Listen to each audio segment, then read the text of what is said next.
Olá, pessoal. Muito bom estar aqui no AAA Summit, esse evento que nós preparamos com muito carinho. Eu estou aqui para falar sobre tendências para 2021, perspectivas. Espero trazer uma série de informações que serão úteis para você tomar decisões na sua carreira, nos seus negócios. Então, vamos lá. Vou começar a compartilhar o meu material a partir de agora. Antes de mais nada, desejar para todos vocês um Healthy New Year, né? Então, todo mundo esperando que seja um ano de muita recuperação, de muitos tratamentos, vacinas, enfim, que seja um ano de um faseamento de saída dessa doença, né? Então, o primeiro ponto que eu quero destacar aqui, dar foco, é exatamente isso. Nós tivemos uma virada do ano calendário, né? E isso afeta a nossa cabeça. A gente tinha uma perspectiva muito grande, né? Dessa passagem de 2020 para 2021. E parece que troca de ano, muita coisa vai mudar, mas o fato é que, por hora, nós temos que ser pragmáticos, nós temos muitos motivos para acreditar que 2021 vai ser um ano incrível, mas por algum período, eu diria especialmente o primeiro semestre, 2021 é 2020 parte 2. Então, o que eu quero dizer com isso, e para não parecer que eu estou dando uma notícia ruim, qualquer coisa é menos complicada do que 2020. Então, salvo invasões alienígenas e coisas tão imprevistas quanto, o que nós temos em 2021 é um ano com as mesmas dificuldades, só que agora nós já temos um playbook de incerteza, um playbook de guerra. Porque o que nós passamos, especialmente no período de março até maio, foi um período em que ninguém sabia direito o que estava acontecendo. Então, nós tivemos que fazer transformações tremendamente profundas. O segundo semestre de 2020 já foi mais híbrido, já foi uma mescla. Nós fomos tateando aquilo que dava e não dava para fazer. Então, no primeiro semestre de 2021, até que nós tenhamos a distribuição da vacina e os seus efeitos comecem a se demonstrar, nós devemos ter um primeiro semestre que vai se parecer muito com 2020. E por que eu estou chamando a atenção? Porque psicologicamente, o que aconteceu no ano passado? Teve muita gente que ficou naquela. Lembra que no começo dessa história toda, a gente achava que era uma coisa de 15 dias. Daí depois parecia que em 4 semanas já está tudo resolvido. Em alguma medida isso até foi bom, porque eu acho que se nós soubéssemos que nós estaríamos aqui em janeiro de 2021 falando disso, muita gente ia surtar, ia ter muito problema para conviver com isso. Então, naquele momento, muita gente ficou meio paralisada esperando o pós-pandemia. E agora, muita gente está pisando no freio esperando o pós-vacinação. E, na verdade, para quem é gestor de qualquer negócio, você sabe que, na verdade, o empresário não tem a opção de ficar parado. Então, a única certeza do empreendedor são os seus compromissos, as suas dívidas. Eu ia falar a chegada dos boletos, mas com a chegada do Pix, isso começa a se tornar também coisa do passado. Então, o fato é que o que tem para hoje ainda é um mundo com pandemia. Mas, como eu falei, daqui para frente as coisas vão ficando cada vez menos complicadas. A história da vacinação vai levar algum tempo para dar resultado. No curtíssimo prazo, pode até ter um agravamento, que é o que a gente está observando nesse momento, antes da coisa melhorar, por uma série de fatores. O primeiro deles as pessoas acham que, por exemplo, saiu a vacina, pronto, está resolvida a coisa, né? E não é bem assim. Outra coisa, muitas pessoas que vão se vacinar, elas podem ter a ilusão que tão logo ela tome a vacina, já está resolvido. E também nós temos uma imunização que leva algumas semanas. Então os cuidados continuam sendo super importantes, até ter uma queda pronunciada das internações e dos casos. Mais uma vez, é uma coisa mais para segundo semestre, sem falar em todo esse bizarríssimo movimento anti-vacinação, que na verdade não tem nada de muito novo nisso. Se nós resgatarmos o que aconteceu na vacinação de 1796, da varíola na Inglaterra, as pessoas tinham medo do quê? Da vacina, achavam que era uma coisa muito incerta e tinham medo de se transformar em alguns animais. Então, tem ilustrações da época mostrando que se a pessoa tomasse uma vacina, ela ia se transformar num cavalo. Se vocês pesquisarem, vocês vão encontrar coisas muito peculiares. Então, dá um certo medo nisso, porque parece que o tempo passa e a nossa mentalidade ela não progride da mesma maneira que a tecnologia e tantas outras coisas. Então, falando de tendências para 2021, tem muita gente que espera uma lista de coisas que nunca ouviram falar. E aí o que eu tenho para falar para vocês é o seguinte, é uma coisa mais pé no chão, tá? Então, ano novo, vida nova, todo mundo vai malhar muito, a gente vai comer menos, vai ter uma vida mais regrada, vai ler muito, vai estudar, vai fazer um monte de coisa. Normalmente, janeiro tem um pouco dessa cara. Então, essa lista de muitas novidades, na verdade, o que eu tenho para dizer para vocês é o seguinte: todo ano a gente volta nisso, né? Todo ano a gente tem que cuidar mais da saúde, todo ano a gente deveria estar fazendo isso com constância. E por que eu estou falando? Eu não vou trazer nada imensamente disruptivo, porque me parece o seguinte: se você pegar qualquer lista, tendências para 2021, o que você vai encontrar lá? IA, machine learning, segurança de dados, uma série de coisas. Então, o que acontece é que essas coisas já existem há algum tempo, né? E eu, em vez de procurar coisas que ainda não existem, o desafio é colocar isso em prática. Assim como a história do exercício físico, da alimentação, de todos os outros cuidados.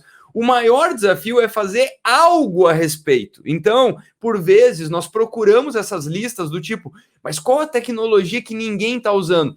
E isso, em alguma medida, é um modo fuga, sabe? Porque assim, você fica procurando e deixa de fazer aquilo que já está na sua cara, já está na sua frente. Então, é isso que nós temos que ter muita consciência. Um tema que eu tenho falado muito e que com certeza é pauta para 2021 é ganhar intimidade com tecnologia. Então, esse é um desafio de todas as empresas e de todos os times. Por que eu estou falando isso? Muita gente bate o olho nessa história, inteligência artificial é tendência. Mas a grande pergunta é, o que você está fazendo a respeito disso e o que você sabe além do fato de que inteligência artificial é uma tendência? Porque nós só conseguimos entender os reais desdobramentos e o que dá para fazer com isso quando a gente tem algum grau de compreensão mais refinado, quando a gente já trabalhou com isso, já fez alguma aplicação. Um demonstrativo disso é o que aconteceu. Então, por que a gente tem uma certa dificuldade de fazer a inovação, a transformação digital, chame do jeito que você quiser? Por falta de intimidade tecnológica. Então, uma das pautas que eu sugiro que você coloque aí para o seu 2021 é ensinar de fato tecnologia para os seus times. As pessoas não podem simplesmente saber, IA é importante, mas nunca mexeu nisso. Uma pista dessa história aconteceu com o ensino, que passou por uma transformação gigante em 2020. Veja, essa pesquisa aqui, ela coloca foco numa questão muito interessante.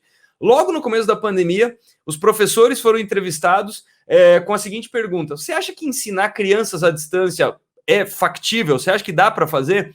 Mais de 80% falaram que não. Só que o interessante eram as outras duas perguntas. A primeira era, você se sente preparado para fazer isso? E aí 80% dos respondentes falaram que não. Mas o mais interessante é a terceira pergunta, que é a seguinte: você já ensinou online alguma vez? E aí 90% falaram que não. Então, perceba, o encadeamento, as pessoas muitas vezes refutam a inovação ou uma novidade. Por quê? Porque elas, no seu íntimo, sabem que não estão preparadas. E por que elas não estão preparadas? Porque nunca fizeram. Então, não tem como gostar das coisas que nós não conhecemos. Até por isso que, quando nós vemos esses movimentos sociais, normalmente esse medo, por exemplo, de imigrantes acontece nas regiões menos cosmopolitas. Por quê? Porque as pessoas convivem menos com outras nacionalidades e formam uma imagem que não condiz com a realidade. E isso provoca o quê? Medo. Então, nós precisamos colocar nessa pauta de 2021 conhecer tecnologia a fundo para depois conseguir aplicá-la. Outra coisa que acontece em 2021 é um amadurecimento. Nós tivemos toda essa onda, e até o termo home office está errado, né? Porque a partir da hora que você fala home office, você está partindo do pressuposto em que a pessoa trabalhava no escritório e agora ela trabalha em casa. Na verdade, é trabalho de seja lá onde for. Pode ser num trem, num avião, pode ser num hotel. Então, é trabalho que acontece apesar do escritório, né? Nós tivemos um salto incrível de produtividade, e aqui tem um alerta também a respeito da inovação, para vocês terem ideia.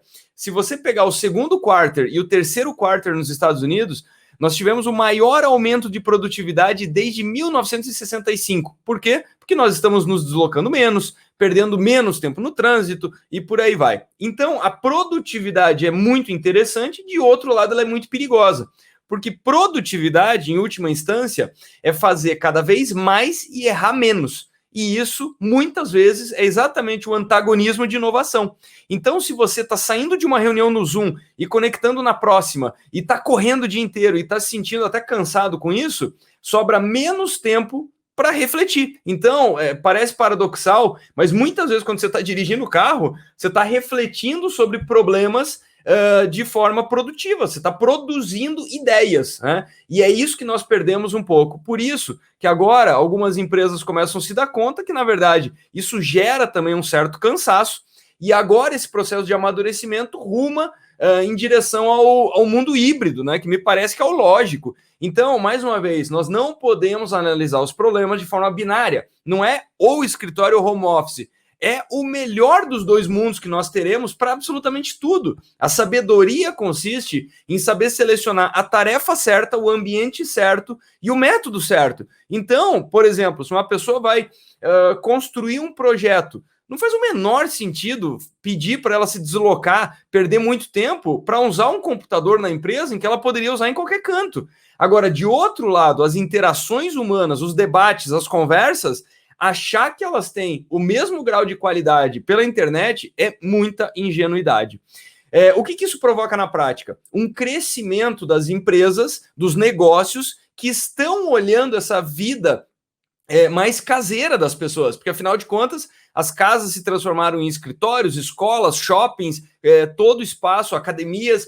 Por isso que nós vemos no setor imobiliário, por exemplo, um descolamento do que é imóvel residencial e comercial. Os imóveis comerciais em baixa, em crise, e os imóveis residenciais sofrendo uma apreciação, uma busca, porque afinal de contas agora esse espaço se torna múltiplo, né? Um setor que passou por transformações colossais no último ano e trará ainda muitas oportunidades, sem sombra de dúvida, é o setor da saúde, que junto com a educação e o varejo foram os 3 setores que mais se transformaram. E aqui eu chamo a atenção para uma coisa que vale para o seu negócio, para qualquer negócio, que a pergunta é, todo mundo está falando, por exemplo, de telemedicina, que é uma coisa que em 2019, em janeiro, chegou a ser liberada aqui no Brasil por menos de um dia. E aí, quando caiu, né, eu lembro que eu estava dando uma entrevista a respeito disso, o pessoal usava o argumento, a tecnologia não está pronta. E eu falava, gente, não é tecnologia. Isso aí tem algum outro interesse, mas enfim, falta de intimidade com a tecnologia, falta de confiança nela, mas o fato não é barreira tecnológica, definitivamente. Surge a pandemia, o que acontece? Primeira coisa, telemedicina, para poder manter clínicas e hospitais em funcionamento. Só que o interessante notar, a lição que nós extraímos disso é que por que nós precisamos de uma pandemia, de um chute no traseiro, de uma pandemia, para mudar determinados preconceitos que nós temos. Então, um desafio para 2021, pós-vacinação, queda do Covid e tudo mais, é manter essa mesma flexibilidade mental apesar da pandemia nos próximos anos. Então, qual que é o saldo? É estranho falar de saldo positivo causado por algo que é tão triste e que vitimou tantas famílias, mas o desafio é manter o modo mental pandêmico em tempos de bonança, em tempos de paz. Porque no ano passado todo mundo topou transformação digital, mudança de hábito, flexibilização e tudo mais. O duro vai ser não voltar a ser conservador em relação a esses temas. Na área da saúde, a mudança de hábito nas duas pontas, tanto dos provedores de saúde quanto dos pacientes, demonstra exatamente isso, que muitas vezes a tecnologia está muito mais pronta do que a nossa cabeça. Perceba o que aconteceu na telemedicina, dados dos Estados Unidos. Antes da pandemia, 8% das pessoas entrevistadas já tinham feito uma consulta remota. Quando você olha a taxa das pessoas que no mês de maio já tinham feito uma consulta ou tinham a intenção de fazer nas próximas semanas, esse índice superava 50%. Para vocês terem ideia, um dos mais importantes hospitais dos Estados Unidos, que é o Children's Hospital em Cincinnati, em 2019 eles tinham feito 2.000 consultas remotas. A partir de agora eles estão fazendo uma média de 5.000 consultas por semana. Então é esse tipo de transformação que está acontecendo. Uma vez mais, a instabilidade premia os preparados, né? Premia as empresas que já estão enxergando esse tipo de coisa, como foi o caso da Amazon. A Amazon rapidamente chaveou o modo Health, né, dentro dos seus dispositivos com Alexa. Então, por exemplo, a pessoa falava: Alexa, me consiga um especialista tal, um médico com tal especialidade. A pessoa era consultada usando seus devices do ecossistema Amazon, que está presente em mais de 100 milhões de casas nos Estados Unidos, e aí, no final do ano, o que acontece? A Amazon lança a sua iniciativa chamada The Amazon Health, né? Então, se eles conseguem fazer agendamento de consulta, a consulta acontece dentro do seu device, o próximo passo o que é? Entrega de medicamento. Então, quando ela lança a Amazon Pharmacy para fazer a entrega dos medicamentos, ela agrega mais um braço no seu negócio. Mais uma vez, a oportunidade aparece para quem já está enxergando o futuro, né? Então, por vezes parece que essa história de olhar a tendência é um exercício de absolutamente de futilidade, né? De simplesmente, puxa, por que ficar viajando com isso? Pois é, mas às vezes a viagem acontece muito mais rápido do que muitos esperam. E esse é o baque que acontece num mercado quando uma empresa faz um movimento como esse. O que vocês estão vendo aqui são as ações da Amazon, né, na linha amarela, sei lá que cor é essa, mas perceba o que aconteceu com o Walgreens, CVS, as farmácias tradicionais. Quer dizer, elas despencaram, né, levaram uma paulada logo depois do anúncio da Amazon. E tudo isso por quê? Porque a Amazon já vinha se conectando com esse futuro. Então, por exemplo, ela tinha comprado algum tempo atrás uma startup chamada PillPack, e aqui tem tudo a ver com inteligência de dados, saber o que cada pessoa precisa e a conveniência, você entregar a coisa de uma forma simpática. Então, por exemplo, a PillPack faz a entrega do medicamento assim. Então, em vez de você usar aquela caixinha de plástico e colocar os comprimidos, aquilo que o médico receitou e já foi parar na Amazon, chega na sua casa assim, um envelopinho dizendo: segunda-feira, 8 da manhã, já está com a dosagem certa e tal. E se vocês olharem no cantinho, olha que simpático, tem lá o dia e até a previsão do tempo. Então, é um negócio espetacular. Esses setores que estavam muito no passado estão sofrendo transformações gigantescas. Então, o mesmo movimento está acontecendo por parte do Walmart, que está olhando muito a área de saúde.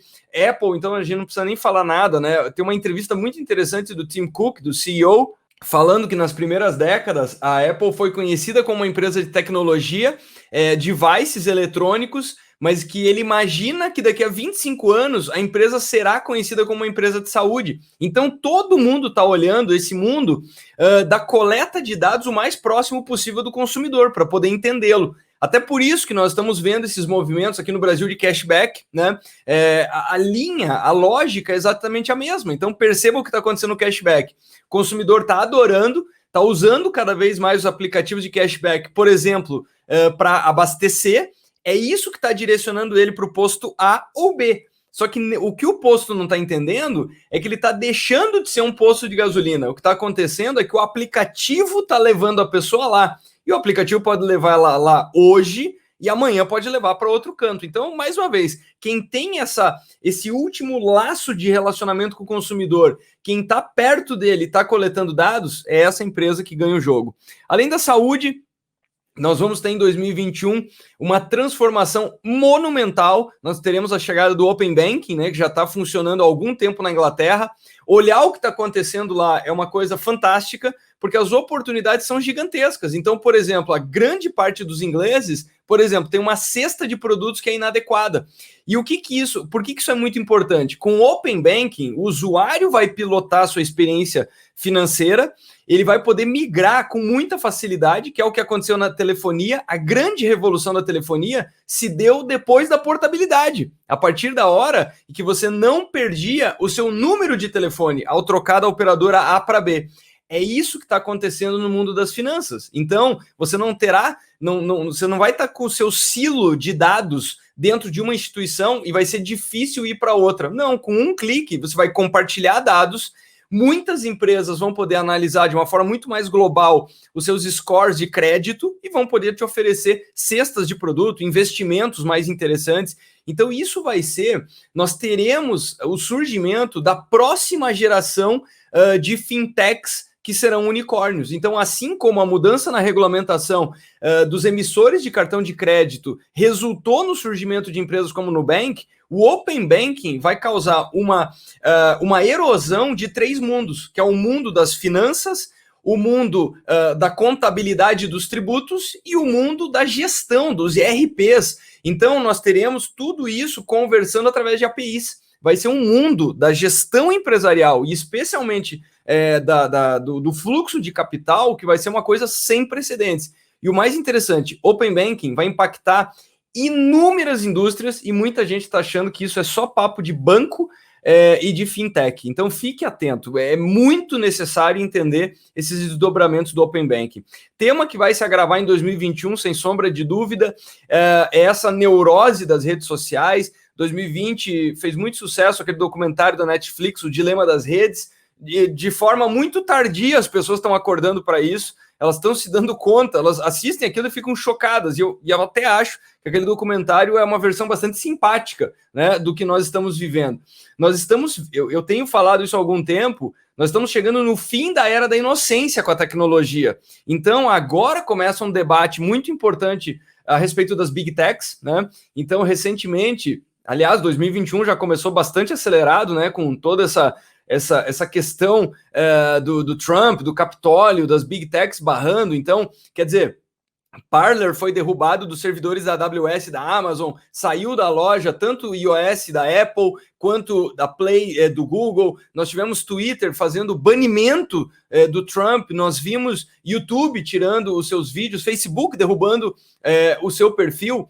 Então, na verdade, o que acontece é o surgimento de uma discussão que eu acho das mais importantes, porque, afinal de contas, as redes sociais, elas se tornaram maiores do que os estados. Então, idealmente, o que está acontecendo? E esse debate deveria ser dos legisladores. Só que, uma vez mais, as leis estão absurdamente atrasadas em relação à tecnologia.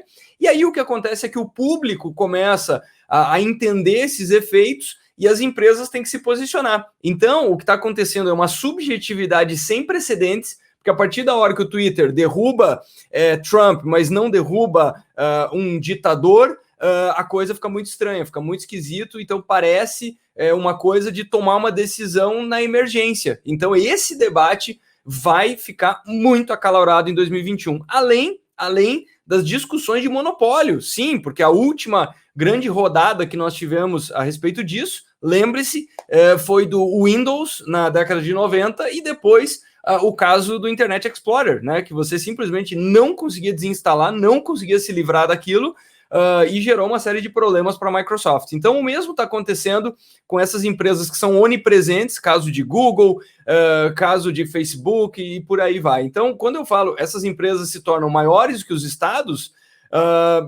é exatamente isso. O caso, por exemplo, do Facebook, com seus mais de 2,6 bilhões de usuários, supera com folga a população da China de pouco mais de 1,4 bilhões. O que nós estamos vendo também é o rompimento dessa membrana. Nos últimos anos, o que as redes sociais fizeram? Tentaram se portar de forma muito neutra, ao meu ver, muito para fugir das responsabilidades editoriais e tributárias dos veículos tradicionais de mídia e fazendo o quê? Potencializando a polarização. Então, quer dizer, os extremos vão se separando. Tem um índice muito interessante de convergência ou divergência, por exemplo, entre republicanos e democratas. Para vocês terem ideia, em 2020, esse índice da divergência chegou no máximo histórico, que é logo antes da Guerra Civil Americana. Então é nesse patamar que o mundo está, e isso está acontecendo no Brasil, está acontecendo nos Estados Unidos. O que me chama a atenção é essa guerra de narrativas, que afinal de contas eu acredito que não tem santo nessa história, mas as pessoas estão de fato escolhendo os seus exércitos, as suas causas, e estão se degladiando, quando elas deveriam estar bastante desconfiadas de tudo isso. Então, esse assunto também é bastante importante em 2021. Mas o fato é que me parece que nós estamos vivendo um momento que traz o somatório de 2 elementos. O primeiro deles, a garotada. Essa pesquisa aqui é interessantíssima e assustadora, mostrando que por todo esse hiperconsumo de conteúdo, nós estamos tendo, pela primeira vez na história, uma geração com QI inferior a geração anterior, o mesmo já acontece no nível de renda, então os jovens não conseguem ter, por exemplo, aos 20 anos, aos 30 anos, aos 40 anos, não conseguem ter o nível de renda e patrimônio que os pais tiveram. Isso nunca aconteceu na história. Sempre a próxima geração era mais próspera.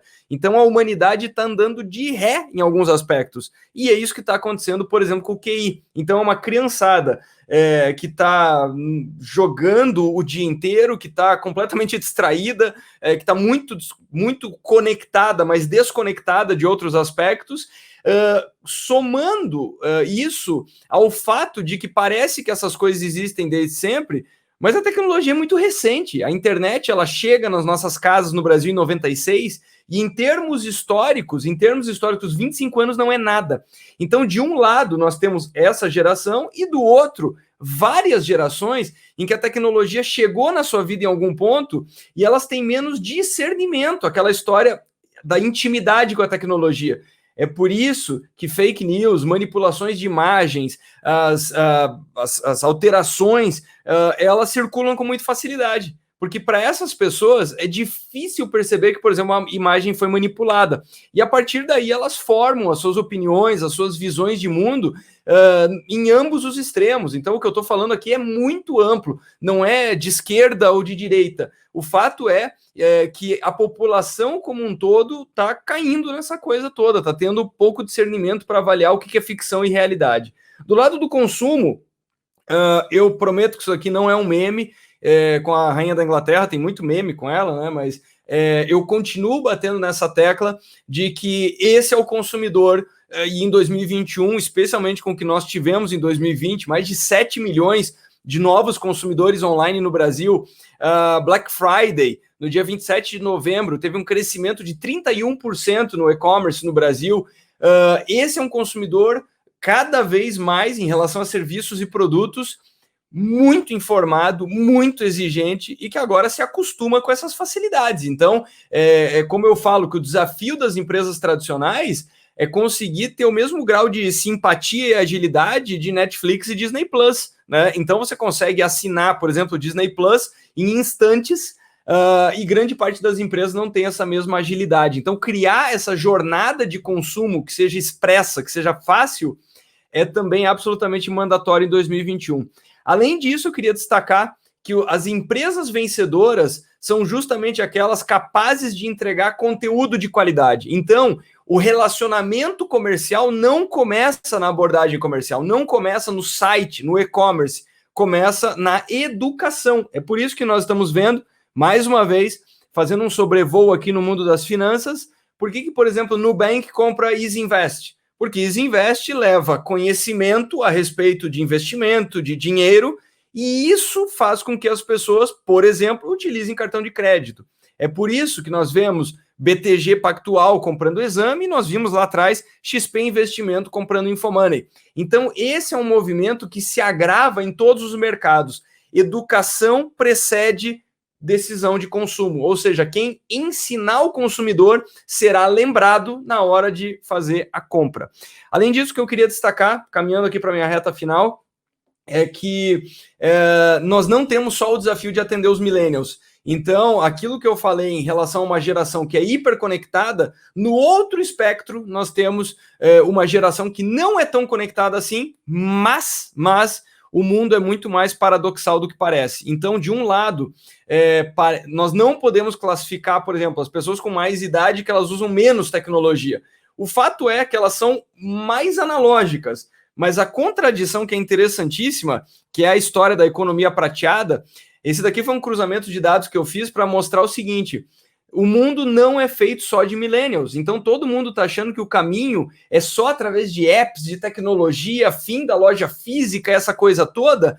Cuidado, isso pode ser uma armadilha gigantesca, especialmente num país em que o grau tecnológico é menor, especialmente num país em que a internet não chegou em todos os lugares.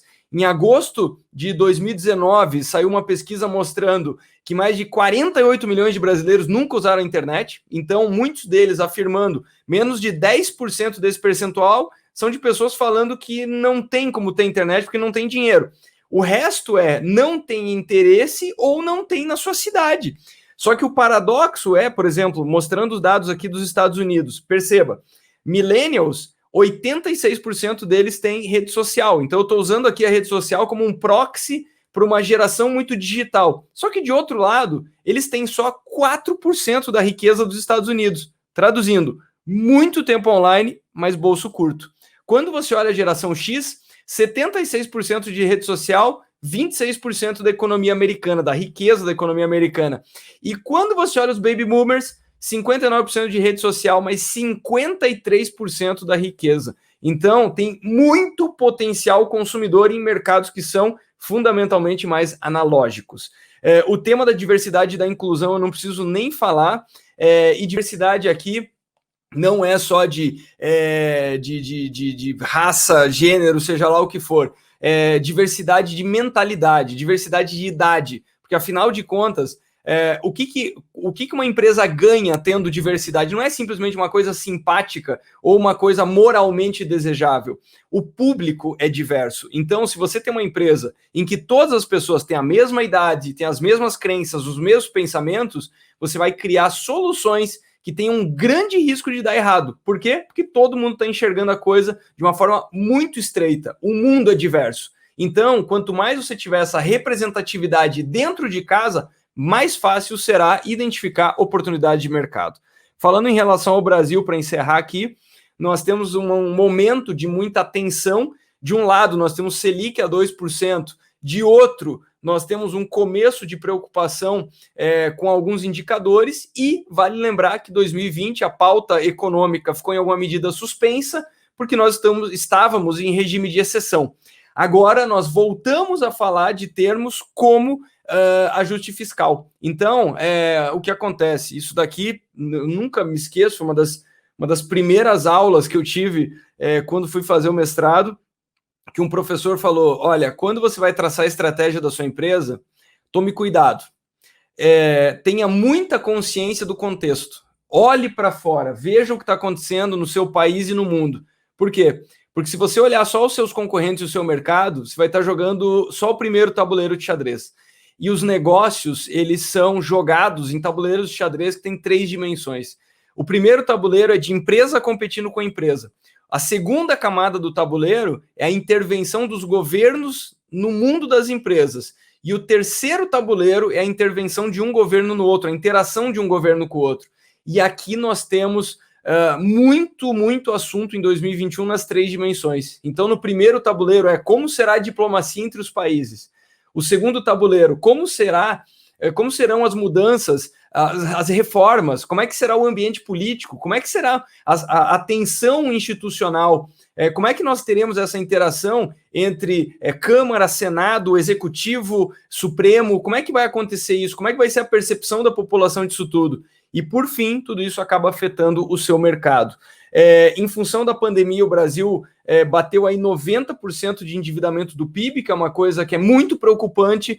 Então, no final do dia, o que está acontecendo? Esse aqui é o cenário do Brasil de 2014 a 15, um endividamento do PIB que estava na casa de pouco mais de 60%, com uma Selic a 7%. Nós caminhamos com o governo Dilma para um endividamento crescente e uma Selic que chega na casa dos 14,25%. Nesse momento, Selic de 2%, ou seja, a rolagem da dívida custa menos, mas de outro lado, nós estamos com mais de 90% do PIB de endividamento. Então, o Estado está sufocado cada vez mais.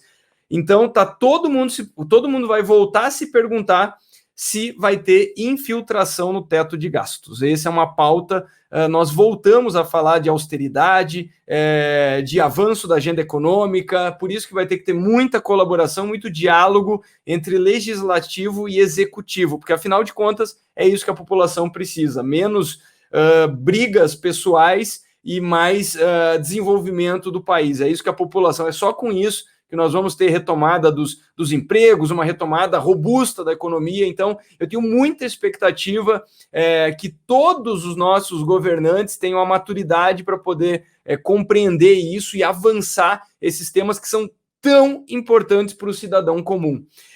Para todos nós, mas principalmente para a população de baixa renda, a população que movimenta a economia, a classe média, é ela que sofre absurdamente nos momentos de crise.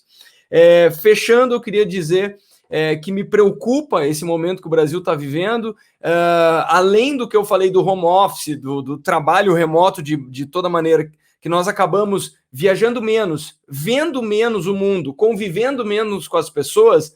O momento em que a pandemia traz menos viagens internacionais, menos eventos, feiras para que as pessoas troquem ideias, por vezes nós ficamos desconectados do que está acontecendo. E o Brasil precisa, com muita velocidade, já recuperar terreno em vários campos. Então, o que parece futuro num canto do mundo, não necessariamente o é. Por exemplo, os Estados Unidos já tem 5G para 61% da população. A Noruega, no ano passado, fechou com 54% de carros elétricos vendidos. Ou seja, nós temos desafios muito grandes, mas o Brasil é um dos pouquíssimos países do mundo com 200 milhões de potenciais consumidores, um país incrível, com recursos, com fortalezas incríveis. E no final do dia, como é que vai ser 2021? 2021 vai ser tão bom quanto a minha, a sua, a nossa capacidade de entender todo esse cenário e fazer algo a respeito. Não por acaso, todas essas empresas e iniciativas, Tesla, Uber, Tesla, que tornou recentemente o Elon Musk o homem mais rico do mundo num curtíssimo espaço de tempo, do dia 17 de agosto até o começo desse ano, ele enriqueceu mais do que toda a fortuna do Bill Gates. Há quantos anos que a gente fala, né? Bill Gates é o homem mais rico do mundo e tal. O Elon Musk, em pouco mais de 5 meses, enriqueceu mais do que toda a vida do Bill Gates. Então, esse gráfico aqui está mostrando a riqueza do Elon Musk, por exemplo, em janeiro, que é a linha amarela, e quanto ele tinha em 2020. Então, um crescimento completamente assustador. E voltando aqui, todas essas empresas e iniciativas surgiram, não por acaso, na nossa última grande crise, que foi em 2008. Eu estou falando crise a nível global, né? A crise do subprime americano. Porque esses momentos, eu não canso de falar, eles trazem 3 ingredientes. Muita mudança tecnológica, muita mudança de hábito do consumidor e, principalmente, quem não é medroso, quem se mexe, quem joga no ataque nessa hora, cria coisas assim, aproveita essa mudança, enquanto tá tendo ruído, fumaça, distração e tá todo mundo tentando entender o que está acontecendo, tem gente que avança, tem gente que se mexe, cria empresas que aproveitam exatamente o desdobramento dessa mudança tecnológica e social que acabou de acontecer.